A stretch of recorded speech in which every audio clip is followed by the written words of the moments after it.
As someone who has spent years studying human behavior and relationships, I can tell you that the truth behind female unhappiness is far deeper and more complicated than most people realize.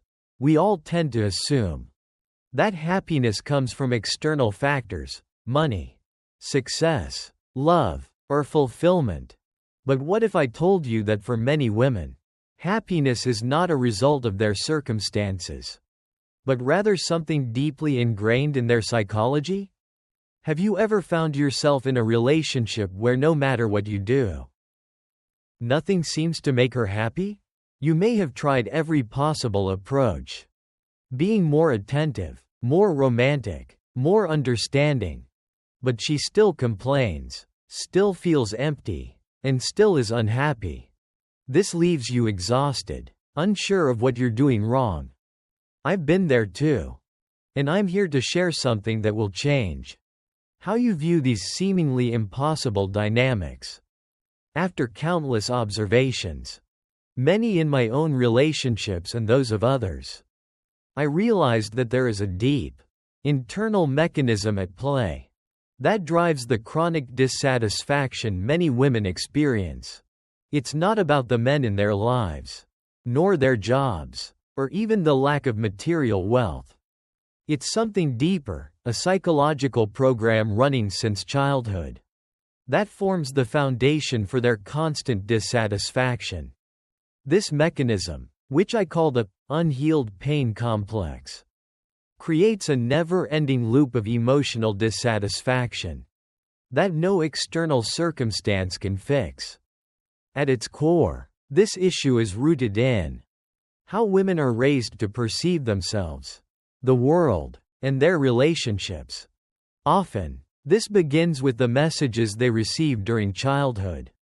For many women, the lessons taught by their parents and society shape a worldview where constant yearning for more is normalized. The problem lies not in their desires or dreams, but in their inability to break free from cycles of negative thinking and emotional pain they have learned to live with. Research has shown that about 50% of our personality traits, including traits such as optimism and pessimism, are hereditary. This means some women are literally born with a brain chemistry that predisposes them to focus on the negative. Their default setting is dissatisfaction. Their lens through which they view life and relationships is tinted with the expectation that something will always be wrong. I've witnessed this firsthand in families where the grandmother was chronically unhappy, followed by the mother who shared the same pattern, and then the daughter, who repeats it unconsciously. No matter what they had or achieved, be it wealth, love, or success, they were unable to recognize their own blessings, always searching for something more, something else, even if they were living in what others would consider paradise. Their brains were wired to focus on what wasn't perfect. A woman's early relationship with her father plays a critical role in her ability to experience happiness in relationships later on. If a father figure was absent, emotionally distant, or abusive, this leaves a mark on her psyche. Many women grow up with a profound sense of resentment toward men because their first relationship with a male figure was characterized by disappointment and emotional pain. In these cases, the woman's expectations in relationships are skewed.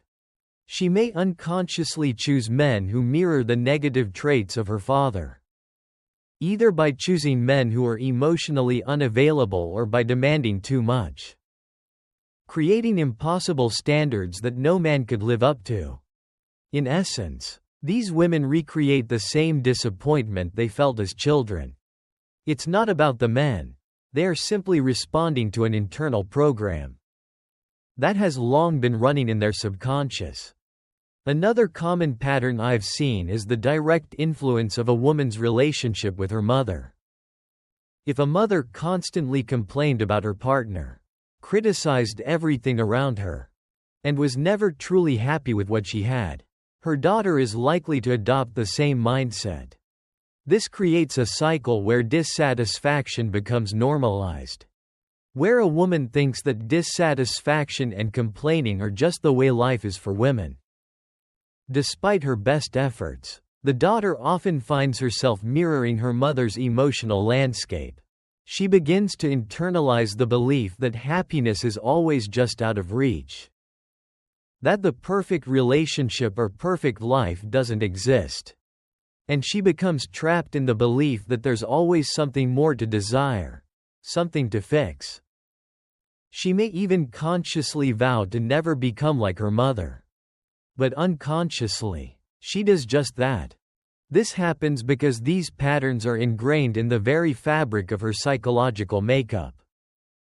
As women grow older, they are confronted with a painful truth: the idealized version of love and relationships they grew up seeing in movies, fairy tales, and on social media rarely comes to fruition.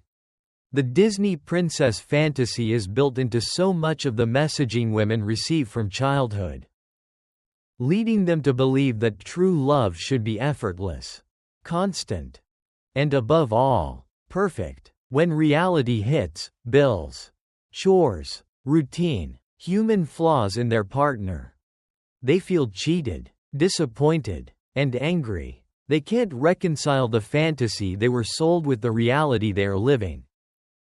This is especially evident in relationships where the woman was expecting a fairy tale life. When her expectations go unmet, the dissatisfaction builds. She begins to resent her partner for not fulfilling her fantasy, not understanding that no one and nothing can live up to the fantasy she was sold. I remember a woman I dated.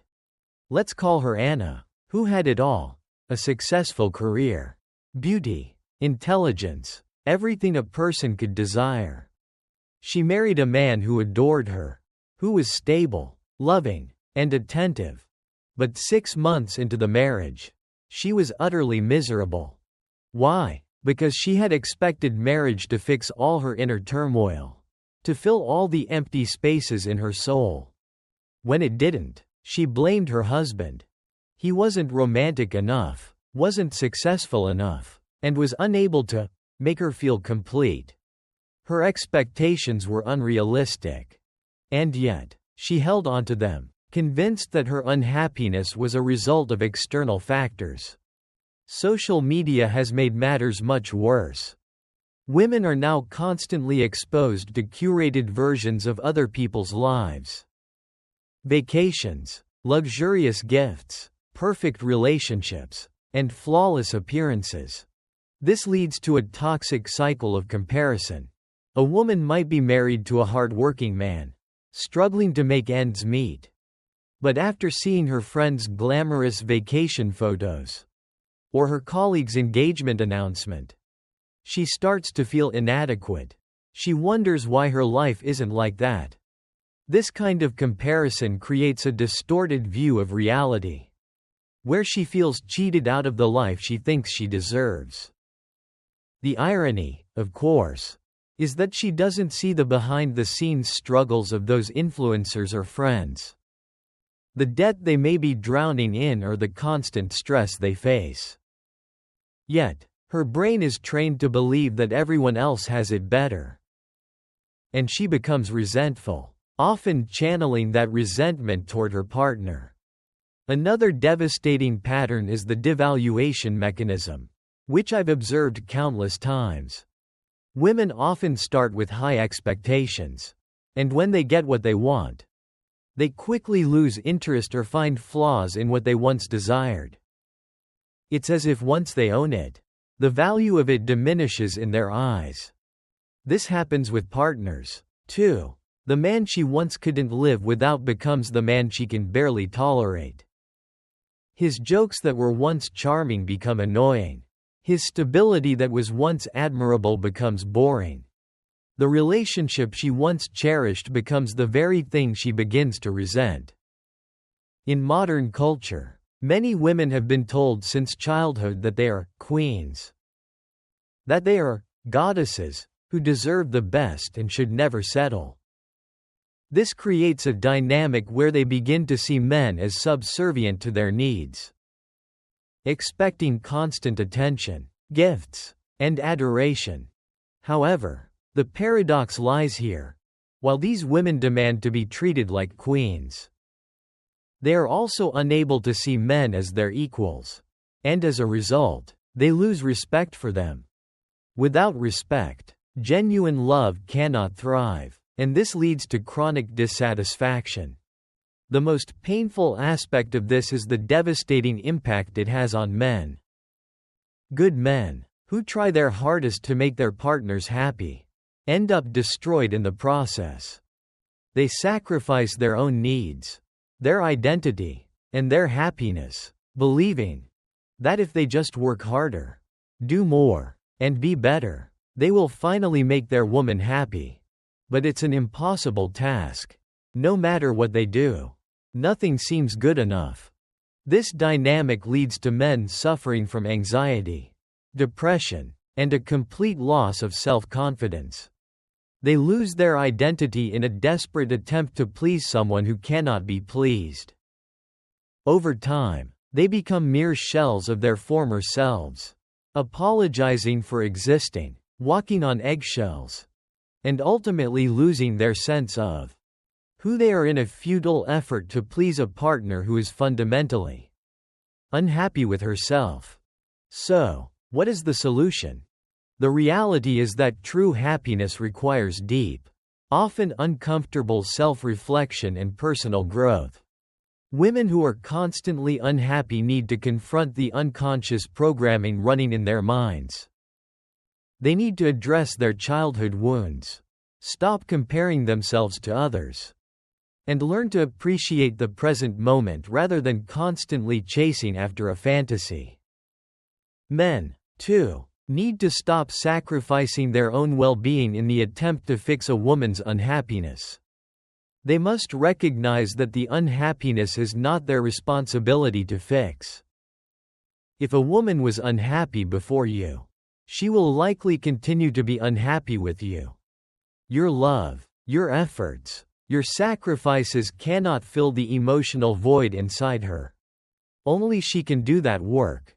Until then, her dissatisfaction will continue. And it's up to her to choose whether or not she wants to break free from this cycle. In conclusion, it's essential to recognize that female unhappiness is a deeply ingrained psychological pattern, often stemming from childhood experiences, societal programming, and unrealistic expectations. It is not the responsibility of the man in her life to fix it. And no amount of external change will be enough to heal her. If she is unwilling to address her internal struggles, understanding this dynamic is the first step in freeing yourself from the toxic cycle of trying to please someone who cannot be pleased, and instead, learning to set healthy boundaries and take responsibility for your own happiness.